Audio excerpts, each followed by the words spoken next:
What's up, music fans of the internet? I am Kevin.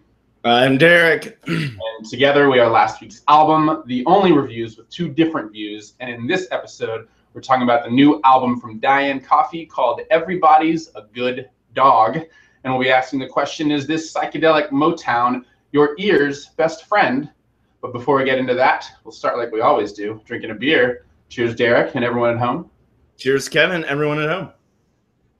And in case you didn't know, Diane Coffee is the stage name of Sean Fleming. He is a former Disney child actor, current drummer for Foxygen. He makes music, he calls it psychedelic Motown. He's currently based in Bloomington, Indiana. And this is his sophomore album following his amazing debut, 2013's My Friend Fish. He seems to have some obsession with naming his albums after animals. And this one, he said, was inspired by his recent move from California to New York City to Bloomington. And yeah, let's talk about what it sounds like. Derek, what do you think? I think this one sounds like David Bowie singing Everly Brothers tunes at karaoke night. That would be awesome to see. I think it sounds like a caffeinated blend of T-Rex and Tame Impala, if you will. And with that, we'll talk about some key tracks. Derek, what do you got? I'm going with Mayflower and Tams Up. Right on. I'm going with Mayflower as well, and then Not That Easy. But why don't you start us off, Derek? All right. Mayflower is the second track, and as soon as it opens up, there's booming horn section, pounding drums, guitar. It really kind of shifts gear in the verses to more softer percussion, lighter guitar, and what I thought sounded like a Dylan meets Elvis-esque vocal delivery. The bridge features a roaring guitar solo, more horns, just really creates this big sound. And the lyrics lambast our material-centric culture. One line I really liked, he says, "How can I help you? I can get you what you want. With a great selection that everybody's trying to top, try it on for size. I could give you 5 to think it through, but if you don't buy it now, your friends will all be cooler than you." So just a lot of things going here. Really like that one. My next key track is Tams Up, which is number 5.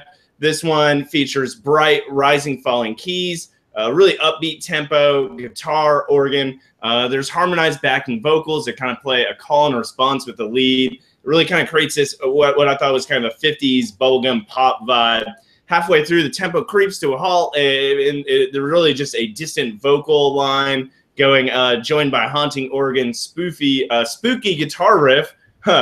And before bouncing back to the bubblegum pop that he was playing earlier. So just a really kind of interesting, fuller sound here that really caught my attention. Nice. Yeah, I agree with you on Mayflower. I think this one's definitely a key track. As you mentioned, it's got the blaring horns. I definitely heard a little bit of Dylan in his vocal stylings. And it's the first single, so it's really sort of catchy and a good intro to Diane Coffee if you haven't listened to him before. I really like the character position he took on it. He's kind of playing this like hypnotic salesman who forces his wares upon you, which is really just interesting to me. And it's big and bright and theatrical and fun, despite that sort of dark theme underneath.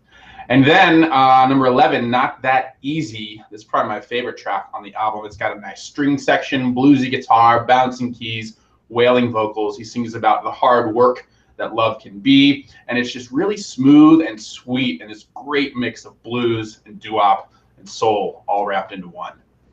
And with that, let's talk about some best lyrics. Derek, what did you like? I'm gonna go with one from Spring Breeze where he says, "Would you stay if I was leaving?" And I just thought that was funny, the whole idea of trying to chase someone down and be like, "Hey, okay, well, this isn't working out. Maybe I should just go," something like that. So just kind of funny one-liner. Nice. Yeah, I've also got a, I guess, kind of funny one-liner. It's from the song Duet, which is a really nice boy-girl duet about making up. And he says, "Did you break my heart, or was it just my stereo?"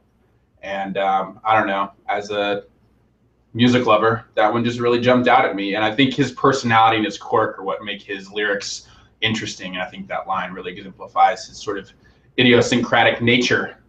And yeah, let's talk about overall rating and answering the big question: is this album your ear's best friend? Derek, what do you think?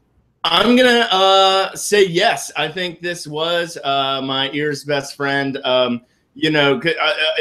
Similar to Foxygen, it definitely uses a lot of elements, well-known elements, genres, styles, et cetera, et cetera. But I think he does it really well here.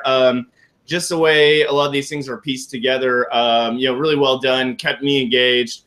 Nothing really felt out of place at all. And the delivery is definitely, being a voice actor, a strength of his, and it just shines through here again. I thought the production was much, more advanced from his first album. So I really liked it overall. I'd like to, have another fill up of coffee here. 4 out of 5. Nice. I will agree mostly, Derek. To answer the question, is it your ear's best friend?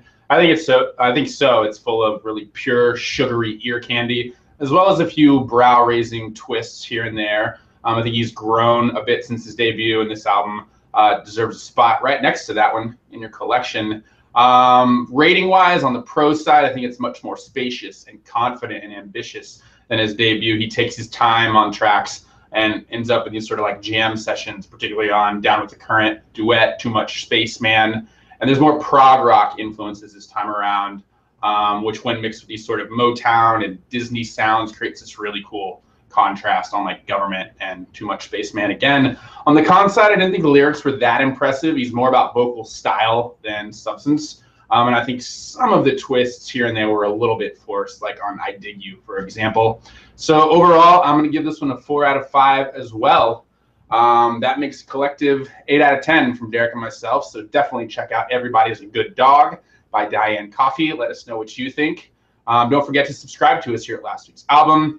Check out our podcast. And yeah, we are Last Week's Album, the only reviews with 2 different views. I'm Kevin. I'm Derek. Cheers, guys. See you next time.